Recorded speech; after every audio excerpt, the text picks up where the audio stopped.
And I could go into all kinds of fun stuff with Nikola Tesla and, 0 point energy production. And I mean, from a prepping state, right? What we're really looking for is the ability to have 0 point energy, right? Where we have a Yeah. device where once we get it moving, it's generating enough energy to sustain our compound or our home, right? I'm convinced that that stuff already exists, that it's out there, and we just need to rediscover it, and or it's already been rediscovered. We have to disseminate it to the masses and do it in such a way. And this is an important conversation that I have when I do my trainings on tech.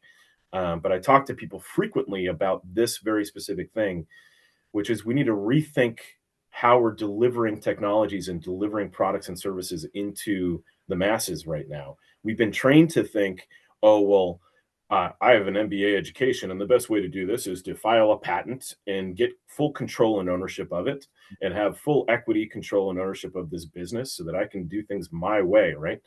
Well, that has led us to people who have amazing creations and amazing discoveries who are approached and they're told, hey, I want to buy the 0 point energy production system that you just created.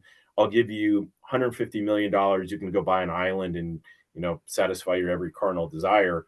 A lot of people are like, heck yeah, I win. I just won the lottery. I win life because I just cashed out, and they'll go do that. And then that technology gets buried. Or the person says, no amount of money is worth it because I can grow this thing into a multi-billion-dollar company. And they say, okay, good luck. That person ends up disappeared. Mm-hmm. Heart attack, car crash, whatever it is.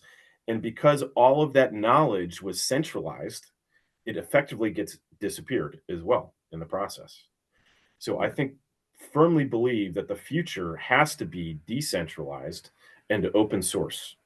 So what I mean by that is when you have a great discovery, you need to open source it. If you come up with a new carburetor that can do 150 miles a gallon, instead of saying, well, I'm going to take this and productize this and monetize this to be intellectual property, good luck, my friend. You either are going to cash out and check out, or you're going to be whacked in the world today. That's just how it's happened. History has proven that's the path that course takes. Or what you do is you open source it. You say, here's the blueprints for this, and you push it out to the masses. And we have the ability to do that these days with the technology that's available. So if you push this out to the masses, those who have the ability to recreate that thing, whatever it is, are going to do that. But most people are not going to be able to do it. They don't have the resources, the materials, they don't have the engineering degree, whatever it might be. So they're going to come to you and turn to you and want to buy it from you. But if you can take that knowledge and you can disseminate it to as many people as possible, it lessens the chance of you being offed in the first place because now that knowledge is everywhere. You're just one of thousands, if not hundreds of thousands or millions of people that now have access to that. And I think that's where we need to be thinking and retooling how we operate and how we grow businesses. Yeah, that reminds me of I believe they called them, and then maybe they're still going on. I don't know. I haven't looked into it in years.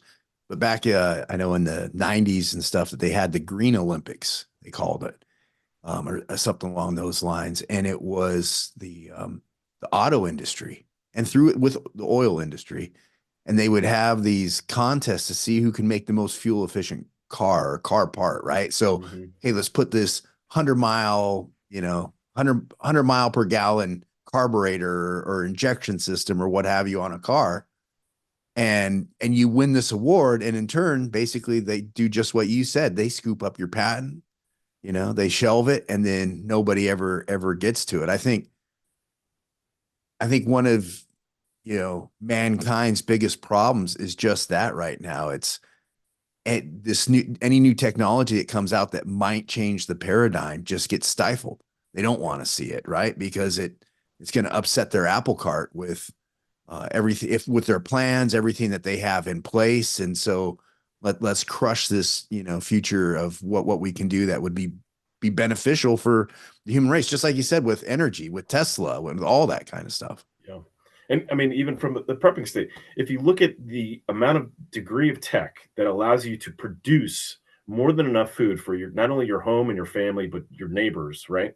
In a very small amount of space, how that has not been commercialized and productized and pushed out to everybody is only a byproduct of the paradigm that we're talking about right now.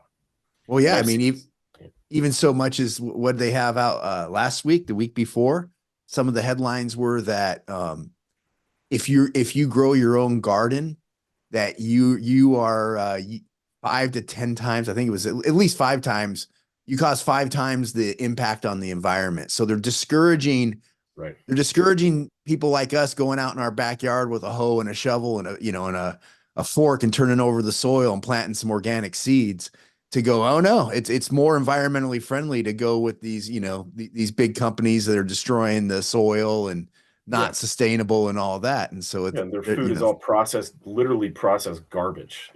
yeah, It's become so obvious, I think, for people like you and me and probably your listeners to just pick up on this and read this. What's mind blowing to me, and the dynamic is shifting, right?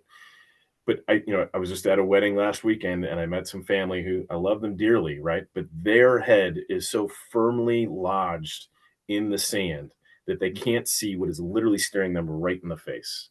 And I'm just looking, having conversations with some of these people, being like, how in the world do you not see this? It's literally staring you right in the face, and you have this veil over you where you just can't see it.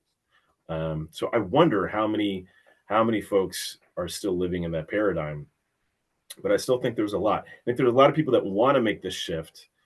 They just they can't get out of this convenience, And when we mm-hmm. were talking about addiction, I think so many people are addicted to the convenience to such a degree that through cognitive dissidence, they will refuse to acknowledge the obvious because it means they're going to have to give up something, right? Path of They're, least resistance. yeah, they're gonna have to go through some learning curve, right? Some pain in order to achieve something. But I'm a huge believer that real growth happens when we actually have to challenge ourselves and go through some sort of painful process. Resistance. Yeah, resistance equals growth a lot of time.